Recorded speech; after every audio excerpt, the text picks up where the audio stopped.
وأن أهل القرى آمنوا واتقوا لفتحنا عليهم بركات من السماء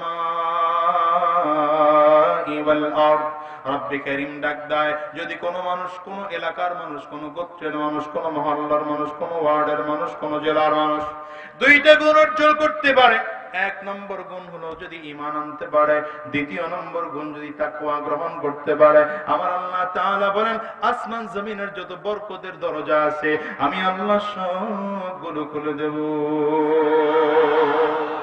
রিজিকের কোনো অভাব থাকবে না মিয়া, রিজিকের কোনো টেনশন থাকবে না।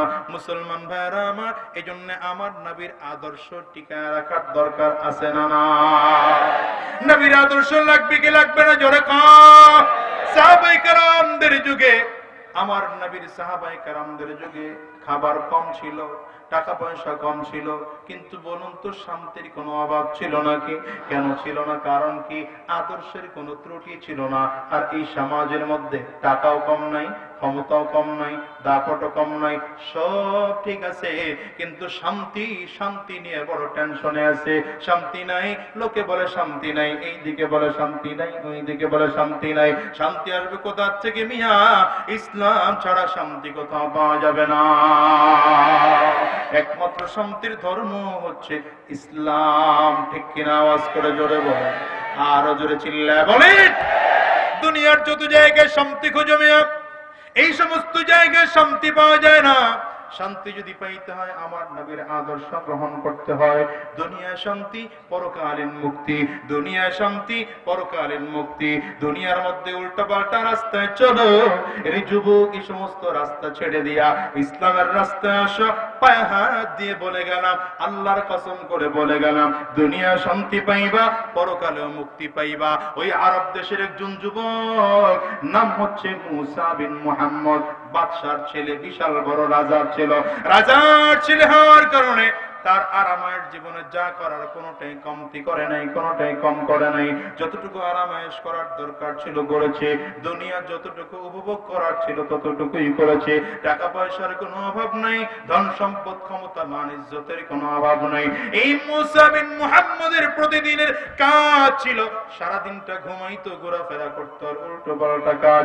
সন্ধ্যা হয়ে গেলে, রাত আস্তে আস্তে করে যখন গভীর হয়, বিশাল বড় ডেক্সিট দিয়ে গান বাজানো হতো। গানের তালে তালে ঢোল তবলা বাজানো হতো। ঢোল তবলার তালে তালে নর্তকীদেরকে আনানো হতো নাচার জন্য। এরা তালে তালে নাচতো, সারা রাত এমন করে রাত কাটতো। আবার এর মধ্যে মদের পন্টন করা হতো। বিশাল মদের আসর হয়ে গেলে সকালবেলা হয়ে যেত।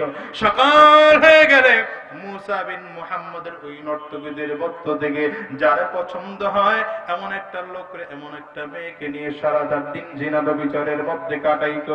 এমন করে একদিন দুই দিন নয়, জীবনের 28টা বছর মুসা বিন মুহাম্মদ এমন করেই কাটাইতেছে।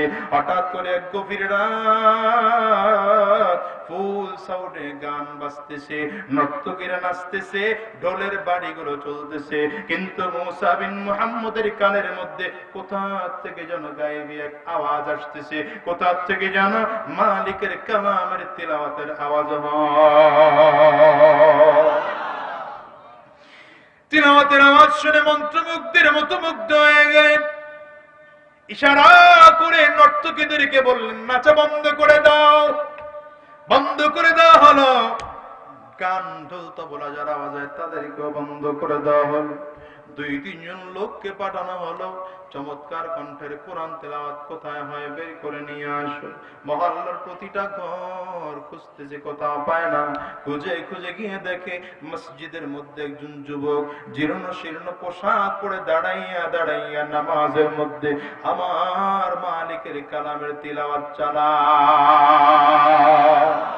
মুসা বিন মুহাম্মদ তার নিয়োগকৃত লোকজনগুলো যুবকের পিছনে দাঁড়ায় দাঁড়ায় চমৎকার করে তিলাওয়াত শুনতেছে। নামাজ শেষ হয়ে গেল, যুবকের ডাক দিয়া কয়, ভাই আমাদের নেতার ছেলে তোমাদের তিলাওয়াতে মুগ্ধ হয়ে গেছে, তুমি কি একটু আমাদের নেতার কাছে যাইবা? লোকজন ধরে ধরে যুবকটারে নিয়ে মুসা বিন মুহাম্মদের সামনে হাজির করলো। মুসা বিন মুহাম্মদ আস্তে করে ডাক দেয়, ভাই এতক্ষণ দাঁড়ায় দাঁড়ায় তুমি কি তিলাওয়াত করতেছিলে? বলে, আমি আল্লাহ পাকের কালামের কোরআন তেলাওয়াত করতেছিলাম। এই যুবক, আমার কি দাঁড়া একটু কোরআন তেলাওয়াত শোনাইবা?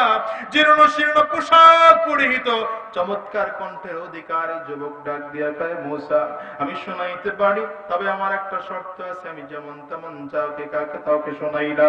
যদি তোমার আমার কণ্ঠে তিলাওয়াত শুনতে হয়, চমৎকার করে আগে গোসল করতে হবে, পাক পবিত্র হতে হবে, এরপরে পবিত্র জায়নামাজের মধ্যে কিবলামুখী মসজিদের মধ্যে বসে যেতে হবে।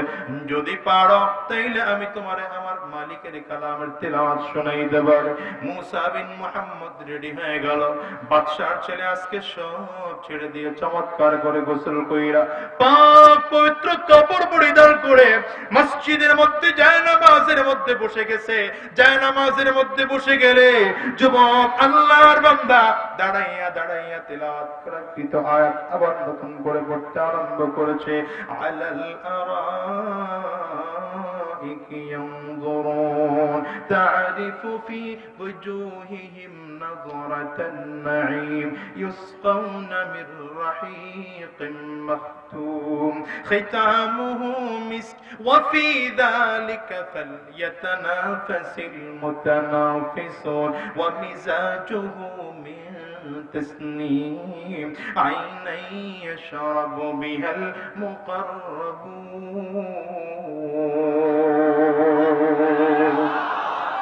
চমৎকার করে যুবক কোরআন কারীমের তিলাওয়াত করতেছে। তিলাওয়াত শুনে মুসা বিন মুহাম্মদের চোখ দিয়ে টপ টপ টপ টপ করে পানিগুলো বের হয়। হঠাৎ করে ডাক দেয়, যুবক ভাই এতক্ষণ দাঁড়াইয়া দাঁড়াইয়া যে তিলাওয়াত গুলো শুনেছো, এর অর্থগুলো কি আমারে শোনাইবা? এবার অর্থগুলো শোনাইতে আরম্ভ করেছে। হালকা হালকা তাফসীর করে কি আমারে শোনাইবা? ছোট্ট বাচ্চা আবার হালকা হালকা তাফসীর করেও শোনায়। ডেকে বলে, মুসা বিন মুহাম্মদ এই আয়াতের মধ্যে আল্লাহ তাআলা জান্নাতি মানুষকে প্রথম কি দিয়ে মেহমানদারি করাবেন, পদ্ধতিটা কেমন হবে, এর পুরো বিস্তারিত কথাগুলো এই আয়াতের মধ্যে বলেছে। জান্নাতি মানুষগুলো জান্নাতি স্বর্ণের চেয়ারের মধ্যে বসা থাকবে। স্বর্ণের চেয়ারটার মধ্যে আবার মতি খোচন করা থাকবে। এই চেয়ারের মধ্যে বসে ডান দিক থেকে বাম দিকে নজর ঘোরাবে, আবার বাম দিক থেকে ডান দিকে নজর ঘোরাবে। চেহারার দিকে তাকাইলে মনে হবে আজকের লোকটার মধ্যে কোনো টেনশন নাই, চিন্তা নাই, পেরেশানি নাই। আজকে লোকটা বড় আনন্দিত, তার আনন্দের কোনো শেষ নাই। টেনশন মুক্ত লোকটা চারিদিকে নজর ঘোরায়। হঠাৎ করে তাকায় দেখবে ডান দিক থেকে একটা মেয়ে মহিলার হাত ঢুকতেছে। জান্নাতি মহিলা, এ কেমন মহিলা? আমার নবী ডাক দেয়, এই লোকটার হাত, এই হুরের হাত এত চমৎকার হবে। হাতের মধ্যে চামড়া আছে, চামড়ার মধ্যে গোশত আছে, গোশতের মধ্যে রগ আছে, রগের মধ্যে রক্ত কণিকা আছে। আল্লাহ নবী বলেন রক্ত কণিকা গুলো চলতেছে, ক্লিয়ার দেখা যায়। এই জান্নাতি হুরের হাতের মধ্যে স্বর্ণের পেয়ালা থাকবে। স্বর্ণের পেয়ালাটার মধ্যে আবার মতি খোচন করা থাকবে। স্বর্ণের পেয়ালাটার মধ্যে জান্নাতি তাসনিম নামের সুগন্ধি মিশ্রিত পানীয় নিয়ে হাজির হয়ে যাবে। আল্লাহর বান্দার সামনে হাজির হয়ে গেল। পেয়ালার নিচে হাত, হাতের দিকে তাকাইয়া চিন্তা করবে, হাত যদি এত সুন্দর হয় তাইলে চেহারা না জানি কত সুন্দর। আস্তে করে ডান দিকে নজর ঘোরাবে। ডান দিকে নজর ঘোরালে ডান গালের মধ্যে নজর ঘুরবে। বিশ্বনবী রাহমাতুল্লিল আলামিন বলেন, জান্নাতি হুরের একটা গালের সৌন্দর্য যদি পরিমাপ করার জন্য একটা পাল্লা দেওয়া হয়, আরেক পাল্লার মধ্যে যদি তামাম পৃথিবীর মানুষের সৌন্দর্য দেওয়া হয়, মানুষের সৌন্দর্যের পাল্লা হালকা হয়ে যাবে, জান্নাতি হুরের পাল্লা ভারী হয়ে যাবে। আল্লাহর বান্দির দিকে নজর দিলে ডাক করে আল্লাহর বান্দি ডেকে বলবে, আমার দিকে তাকাইয়া কতটুকু সৌন্দর্য আপনি দেখেন, সামনের দিকে তাকান, সৌন্দর্যের অভাব নাই। সামনের দিকে তাকায় দেখেন আমার মালিকের কুদরতের অভাব নাই। লোকটা আস্তে করে সামনের দিকে তাকাবে। সামনের দিকে তাকাইতে দেরি হয়, হঠাৎ করে তাকায় দেখবে একজন নয়, দুইজন নয়, একসাথে 70 জন হুর কাতার করে করে আসতেছে। প্রত্যেকেই চমৎকার করে করে নৃত্য পরিবেশন করতেছে। প্রত্যেকের হাতের মধ্যে ট্রে আছে, পেয়ালা আছে। কোন কোন পেয়ালার মধ্যে জান্নাতি সুগন্ধি তাসনিম নামের সুগন্ধি মিশ্রিত পানীয় আছে। আবার কোন কোন পেয়ালার মধ্যে কি ভুনা যেন নিয়ে আসতেছে, তাজা ভুনা, দেখলেই মনে হয় যেন বড় চমৎকার লাগে। এই ভুনাটার ঘ্রাণের কারণে পুরো এলাকাটা মো করতেছে।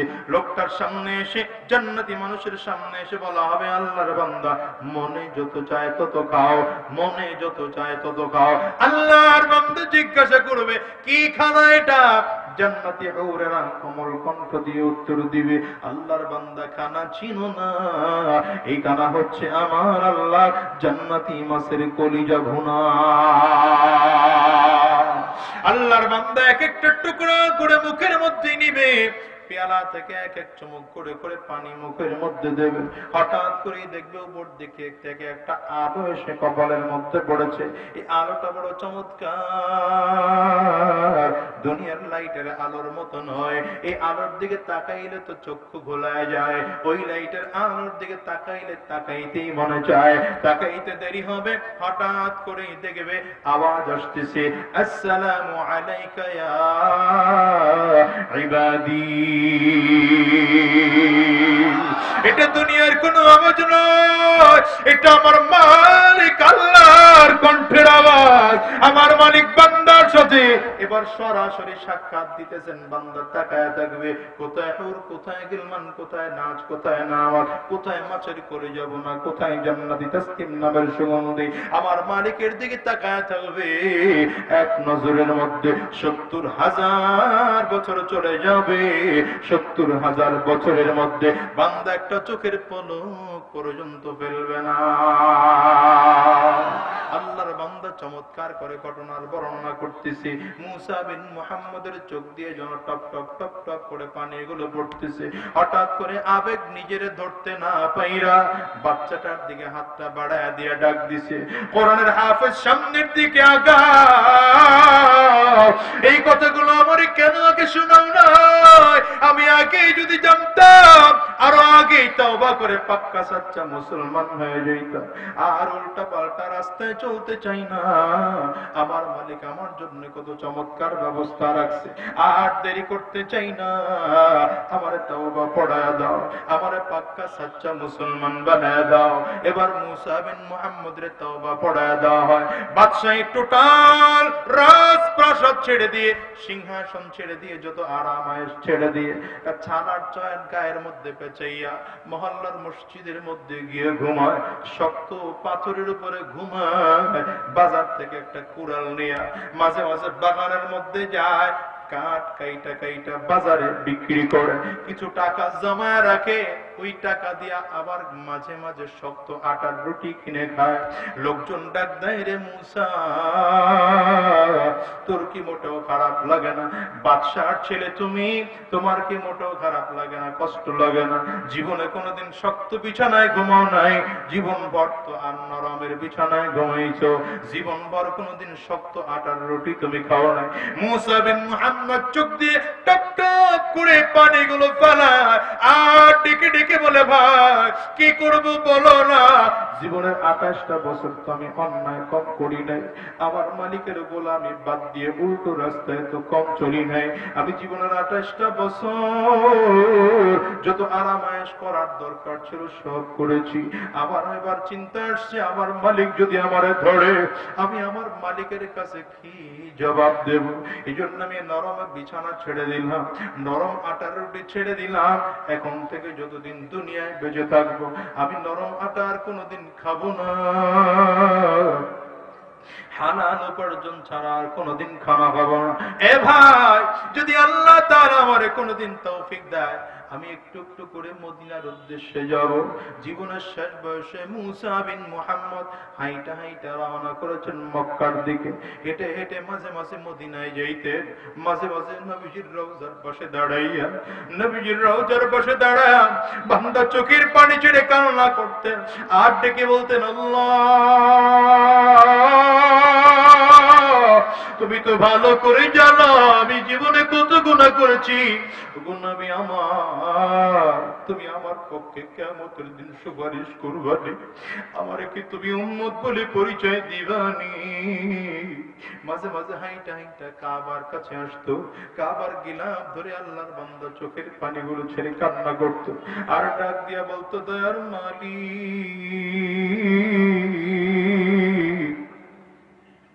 আমি যে অন্যায় গুলো করেছি কিয়ামতের দিন আমি মাফ পাবো কিনা জানি না, আমার ক্ষমা আছে কিনা জানি না। এর কলিজার টুকরা যুবক, আমি তোমাদেরকে বলে যাই, আজকের এই মাহফিলটা তোমার জীবনের শেষ মাহফিল হতে পারে, আজকের এই রাত তোমার আমার জীবনের শেষ রাত হতে পারে, আজকের এই মোনাজাত তোমার আমার জিন্দেগির শেষ মোনাজাত হতে পারে। পারে কি পারে না একটু আওয়াজ করে চিল্লায় বল। হিসাব মিলায় দেখো, এই দুনিয়ায় তোমার আমার বাবা ছিল, আজকে বাবা দুনিয়ার জমিনে নাই, মা দুনিয়া ছিল, মা দুনিয়া নাই। আমি একজন মাহারা সন্তান, আজকের এই মাহফিলটার মোনাজাত করে দিলে হয়তো বাসায় যাইবা, দরজার মধ্যে টোকা দিলে তোমার মা হয়তো দরজা খুলবে। আমি আজাদির এমন কপাল না, বাসায় গিয়ে দরজার মধ্যে টোকা দিলে আমার মা দরজা খুলবে না।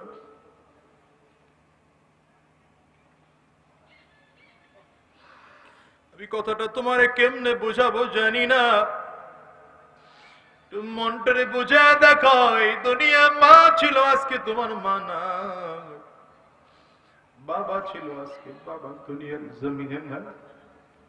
এই ভরা বস্তিষ্ঠার মধ্যে আমার মতো কার কার মা, একটু হাত উঁচা করে দেখা, কার কার বাবা নাই, আপনারাও হাতগুলো উঁচা করে দেখান, হাতগুলো তুলে রাখেন, নামায় না। আবার যে সকল যুবকগুলো বাবা এবং মায়ের সাথে অন্যায় করে, ওরা তাকায় তাকায় দেখুন, মা হারা মানুষগুলোর চেহারায় কত কষ্ট, বাবা হারা মানুষগুলোর চেহারায় কত কষ্ট। এই যুবক তাকায় দেখ, মাঠের দিকে তাকায় দেখ, হাত উঁচু করেছে প্রত্যেকটা মানুষের চেহারার মধ্যে, বলিল তো ভাই, চোখ দিয়ে টপ টপ করে পানিগুলো পড়া আরম্ভ হয়ে গেছে, কারো চোখের কোটায় পানি জমে গেছে রে যুবক। আমি তোরে কেমনে বুঝাবো জানি না, আজকের এই মানুষগুলো জানে মা না থাকা কত বড় কষ্টের।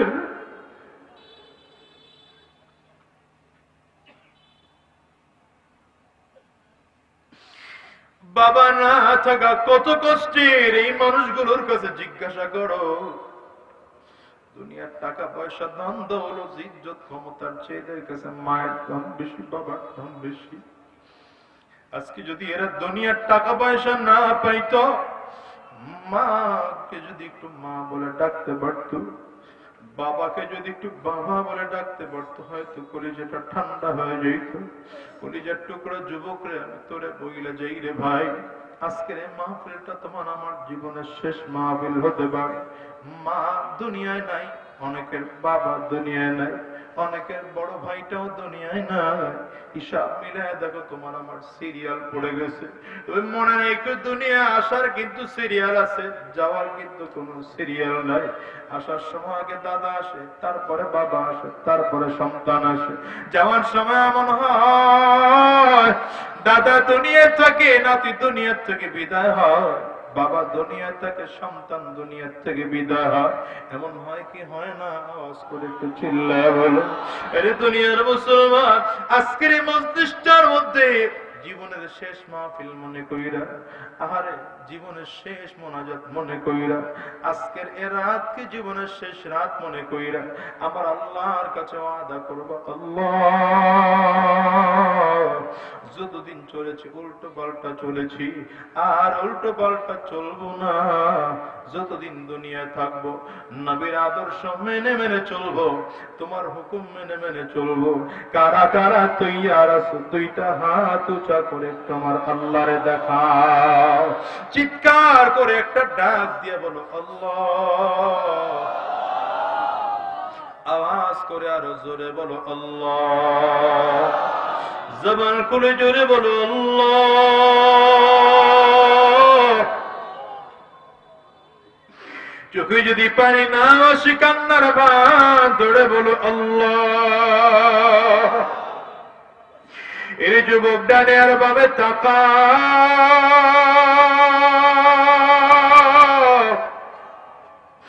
তাকায় দেখো কার চোখে পানি। ওই মানুষটার দিকে তাকাইয়া নিজের নিজে ধিক্কার মারো আর মনটারে বুঝাও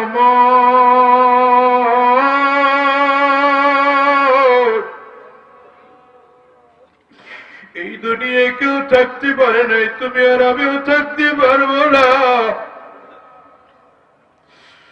কলিজার টুকরো যুবক আজকের মাহফিলটা একটু চোখের পানি ছেড়ে আমার মালিকরে জোরে ডাক দাও আল্লাহ। দুনিয়ার ঘরে আগুন লাগলে যেমন পানি ছাড়া নিভানো যায় না, ওই কবরেও যে জাহান্নামের আগুন, ওটাও কিন্তু চোখের পানি ছাড়া নিভানো যাবে না। এই জন্য চোখের পানিটা ছেড়ে চিৎকার করে একটা জোরে ডাক দাও আল্লাহ। আরো জোরে ডাক দাও আল্লাহ, আওয়াজ করে ডাক দাও আল্লাহ, জবান খুলে জোরে চিল্লা চিল্লা ডাক দাও আল্লাহ। দয়ার মালিক,